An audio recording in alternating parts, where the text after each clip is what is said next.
오늘 우리 함께 볼 말씀은 시편 8편 1절에서부터 9절까지의 말씀입니다. 시편 8편 1절에서부터 9절까지의 말씀. 찾으셨으면 두 절씩 번갈아 가면서 읽어보도록 하겠습니다. 여호와 우리 주여, 주의 이름이 온 땅에 어찌 그리 아름다운지요. 주의 영광이 하늘을 덮었나이다. 주의 대적으로 말미암아 어린아이들과 젖먹이들의 입으로 권능을 세우시며 이는 원수들과 보복자들을 잠잠하게 하려 하심이니이다. 주의 손가락으로 만드신 주의 하늘과 주께서 베풀어 두신 달과 별들을 내가 보오니 사람이 무엇이기에 주께서 그를 생각하시며 인자가 무엇이기에 주께서 그를 돌보시나이까. 그를 하나님보다 조금 못하게 하시고 영화와 존귀로 관을 씌우셨나이다. 주의 손으로 만드신 것을 다스리게 하시고 만물을 그의 발 아래 두셨으니 모든 소와 양과 들짐승이며 공중의 새와 바다의 물고기와 바닷길에 다니는 것이니이다. 함께 읽겠습니다. 여호와 우리 주여, 주의 이름이 온 땅에 어찌 그리 아름다운지요. 아멘. 지난 9월 24일 영국의 축구 리그에서 토트넘과 아스널의 경기가 있었습니다. 토트넘과 아스널은 런던의 북쪽 지역을 연고로 하는 팀들입니다. 그래서 라이벌 관계고요. 두 팀의 경기를 북런던 더비라고 부릅니다. 토트넘으로 상징되는 색깔은 남색, 흰색 이런 것들이고 아스널은 빨간색으로 상징이 됩니다. 그래서 심지어 서로 선수들은 상대편 상징 색깔로 되는 자동차를 모는 것도 금기시 되어 있습니다. 그래서 손흥민 차가 많은데요. 보면 빨간색 차가 하나도 없죠. 이날 경기는 아스널의 홈 경기장에서 열려서 홈팀인 아스널이 일방적으로 밀어붙이는 경기를 했습니다. 그러니까 공 점유율이라고 부르는데 얼마나 경기를 지배했는가, 공을 오래 가지고 있는가, 한 7대3 정도의 경기였던 것으로 기억합니다. 그러나 축구 경기는 점유율이 아니라 골을 넣어야 이기는 경기죠, 그죠? 그래서 결국 그 결과가 2대2 무승부였습니다.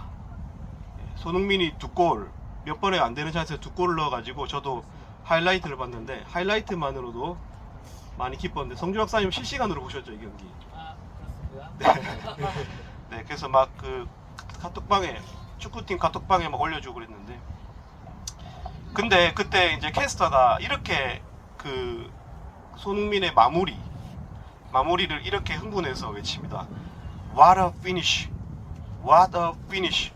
엄청난 마무리다 라는 뜻입니다.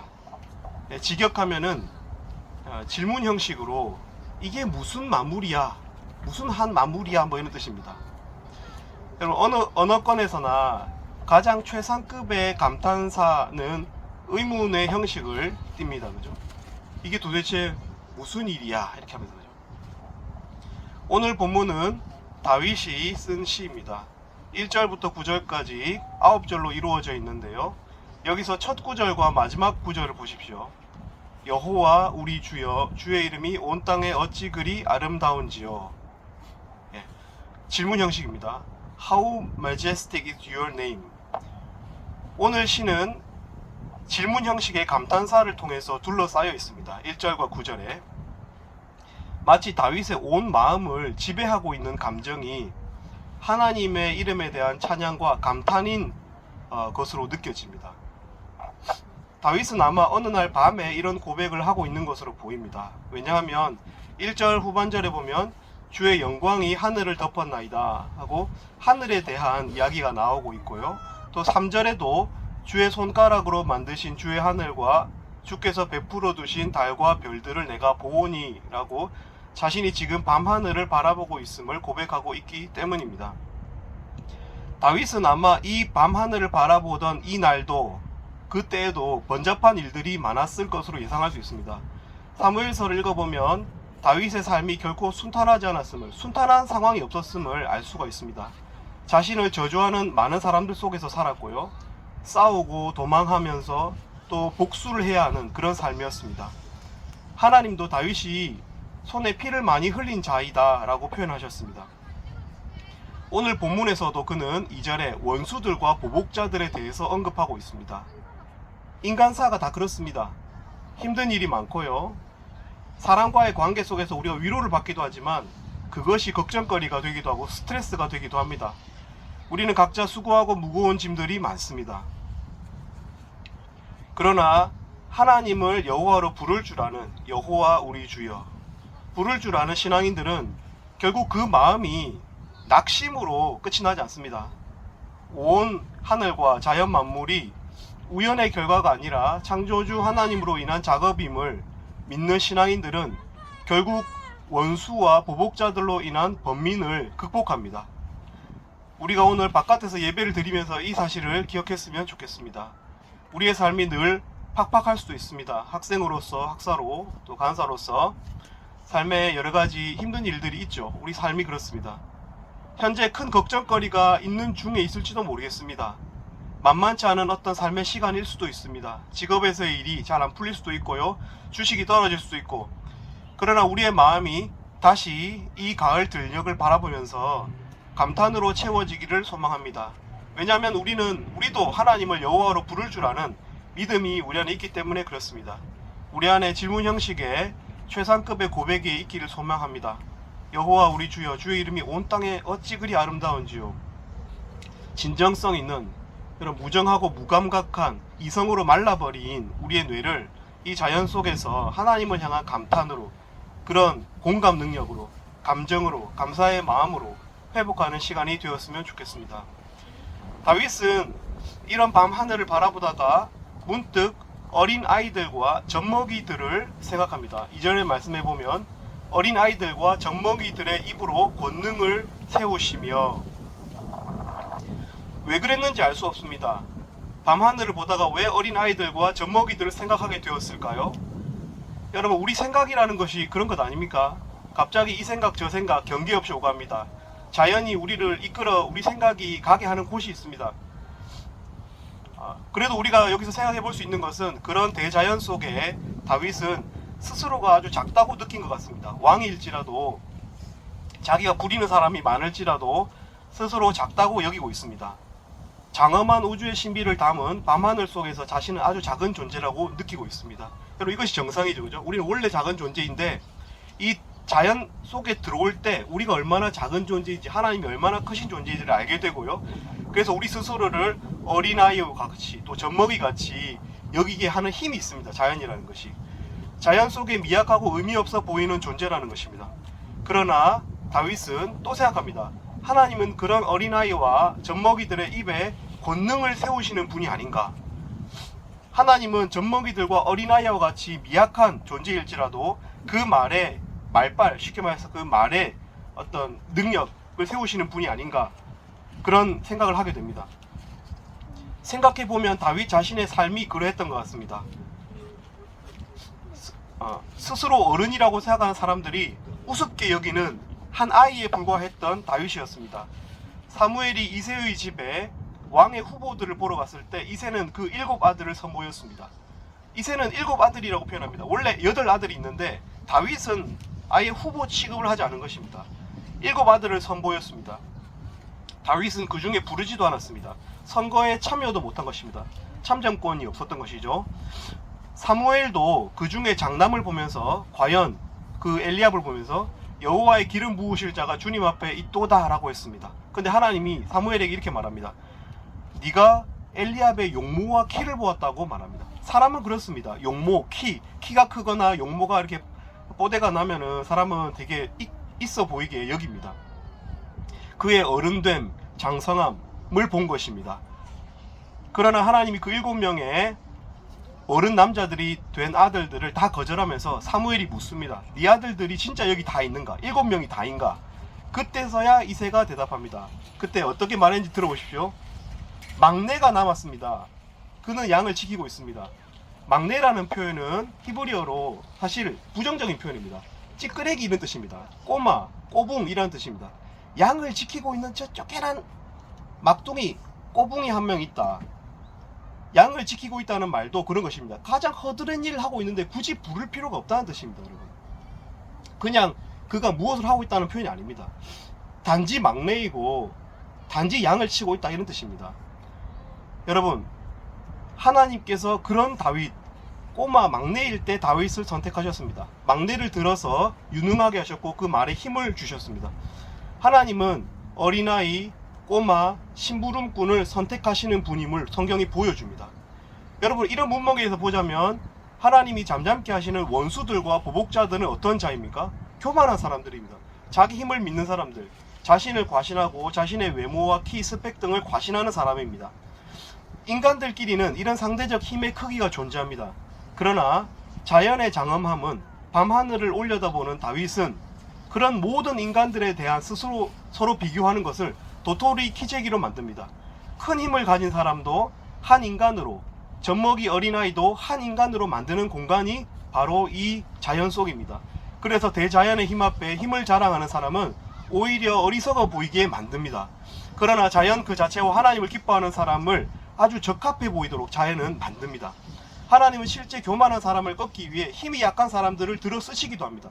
힘이 너무 약한 사람한테 지면은 어이가 없어지면서 순간적으로 마음이 무너져 버리는 것이죠. 그냥 뭉개져 버리는 것입니다.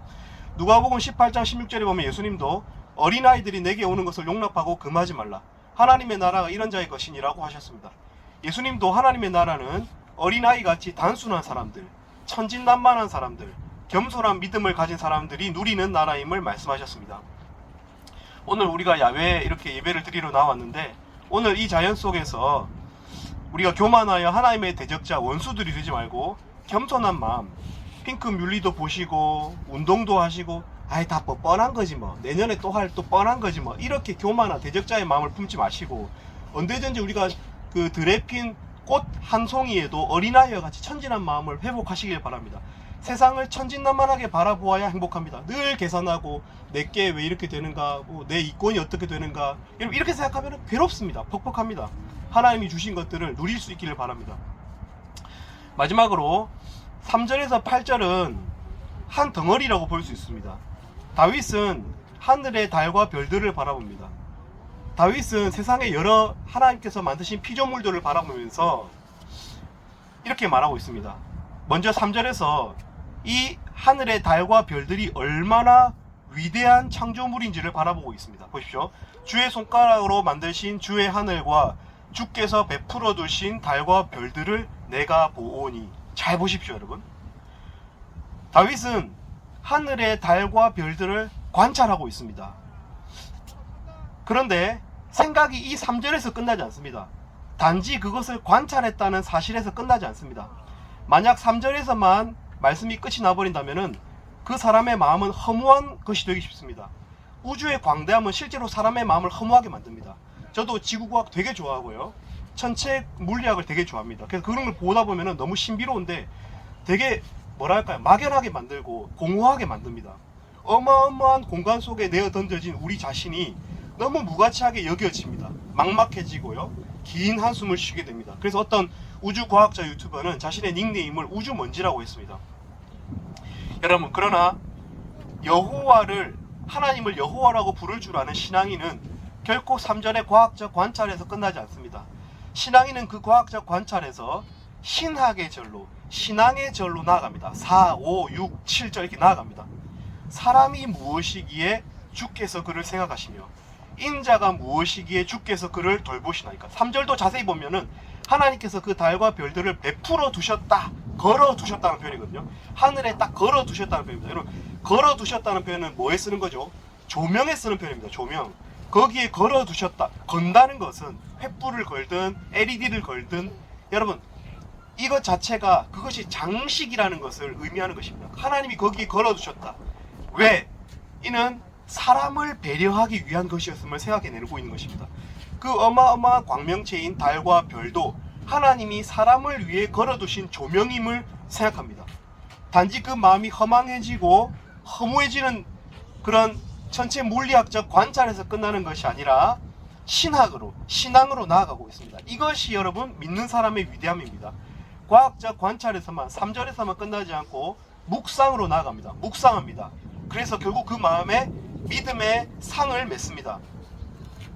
자연의 광대함 속에서 여러분 허무해지지 않고 그 대단한 창조물 위에 사람을 두셨음을, 그래서 사람이 바다의 물고기도 공중의 새도 이 모든 것을 다스리게 하셨음을 생각하고 있습니다. 그래서 그 창조물들을 다스리게 할 그 위임의 권리를 주신 하나님께 감사하는 마음을 가지고 있습니다. 여러분, 사람이 무엇이기에, 인자가 무엇이기에, 여러분, 사람이 곧 인자죠. 사람은 누구든지 아버지의 자녀죠. 인자, 사람의 자녀라는 뜻입니다. 여러분, 그러나 인자라는 표현은 그 말 자체에 죽음이라는 의미를 내포합니다. 그 말은 오고 가는 시대 속에서 반드시 죽어야 하는 아버지, 아버지니까 죽었잖아요, 그죠? 그러니까 인자라는 표현을 쓰는 것입니다. 지나간 것의 자녀라는 것입니다. 그 아버지의 아버지, 그의 자녀가 사람입니다. 곧 인자, 그도 죽어야 할 운명, 그 운명의 이름, 죽음의 운명의 이름이 인자입니다. 여러분, 사람의 몸을 갖고 있기 때문에 죽음을 향해 달려간다는 것이죠. 그런 존재인 인자가 무엇이기에 하나님이 그를 생각하시는가? 자연 속에서 여러분, 신앙인은 인자로서의 겸손함도 가지고 있는 것입니다.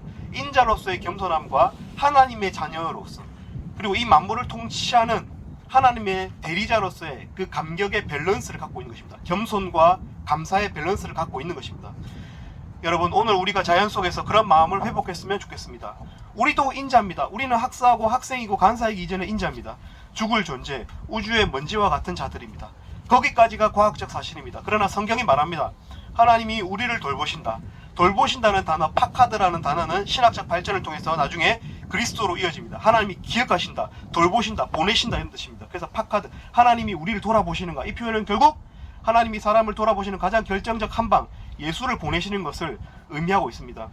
인간이 하나님보다 조금 못하다는 말은 결코 과소평가가 아닙니다. 그죠? 사람이 하나님보다 조금 못하게 하셨다는 표현은 과소평가가 아니에요. 우리가 누구 중에서, 예를 들면 성준 학사님이 축구를 조금 못해요 하면은 그 욕이 되지만은 성준 학사님이 손흥민보다 축구를 조금 못해요 하면 엄청난 칭찬이 되죠. 못하다는 것이 포인트가 아니고 하나님이 포인트입니다. 하나님보다 못하다. 인간은 대단한 존재입니다. 자연 속에서 그것을 또한 우리가 생각할 수 있습니다. 그 비교 대상이 하나님이기 때문에 못하다는 데 강조점이 있는 것이 아니라 하나님과 비교할 만한 데 강조점이 있습니다. 여러분, 사람을 귀하게 여기십시오. 만물 속에서 우리가 또 자연을 너무 버텨서 자연인이 되고 그것도 우리 꿈이 되어서는 안 됩니다. 결국 사람에게로 가야 됩니다. 우리는 사람을 섬기기 위해서 창조된 것이죠. 우리는 하나님의 자녀입니다. 맏아들 예수 그리스도의 형제입니다. 우리가 이 사실을 기억하는 시간이 되었으면 좋겠습니다. 그래서 온 땅에 하나님의 이름이 얼마나 아름다운지 감격하는 이 시간이 되었으면 좋겠습니다. 우리 시편 8편 8편 찬송을 좀 올려주시고요. 그 단체방에. 그리고 지원 간사님이 반주해 주시면 같이 한번 불러보고, 잘 아는 찬송이지만 불러보고 우리 예배 마쳤으면 좋겠습니다. 시편 8편 여호와 우리 주여, 그 찬양 있죠? 시편 8편 누가 단체방에 올려주십시오.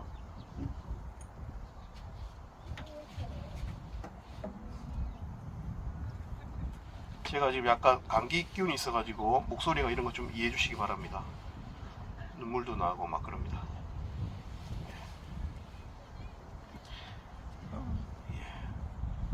시편 8편 올라왔습니까? 단체방? 네.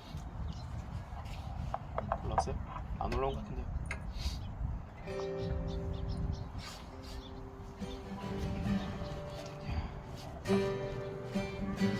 제가 올릴까요? 제가. 올라왔네요. 그 학사님들 방에도 올려주셔야. 올라왔어요. 올랐습니다. 가볼까요?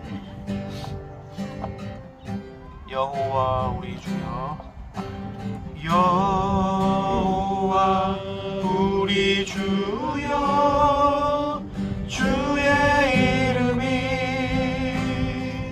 온 땅에 어찌 그리 아름다운지요, 어찌 그리 아름다운지요. 여호와 우리 주여, 주의 이름이 온 땅에 어찌 그리 아름다운지요, 어찌 그리 아름다운지요. 주의 손가락으로, 주의 주의 손가락으로 지으신 주의 하늘과 주가 베풀어 두신 달과 별 내가 보니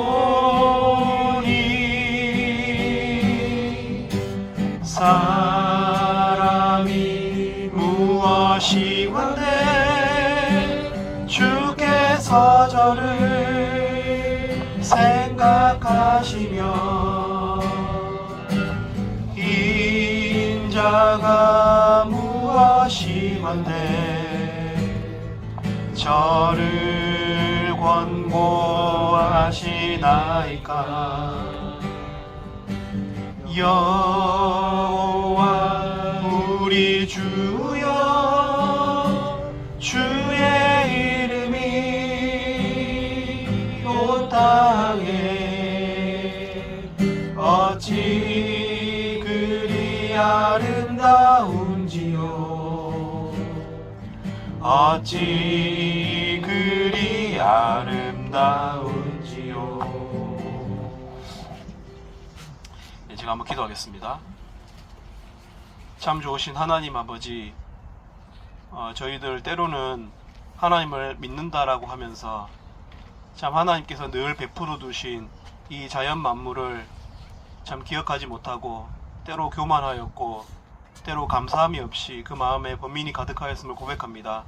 하나님, 이 시간 우리가 참 아담의 후손임을, 예수 그리스도의 후손임을 참 이 야외에서 기억하기를 소망합니다. 그래서 하늘을 우러러보고 가을 들녘을 바라보면서 하나님의 위대하심과 그 위대하신 하나님이 우리의 아버지심을, 그래서 하나님께서 우리를 위해서 이곳에 베풀어 두셨음을 기억하고 감사를 회복하고 감탄을 회복하는 이 시간 될 수 있도록 축복해 주시옵소서. 감사합니다. 예수님 이름으로 기도 올립니다. 아멘.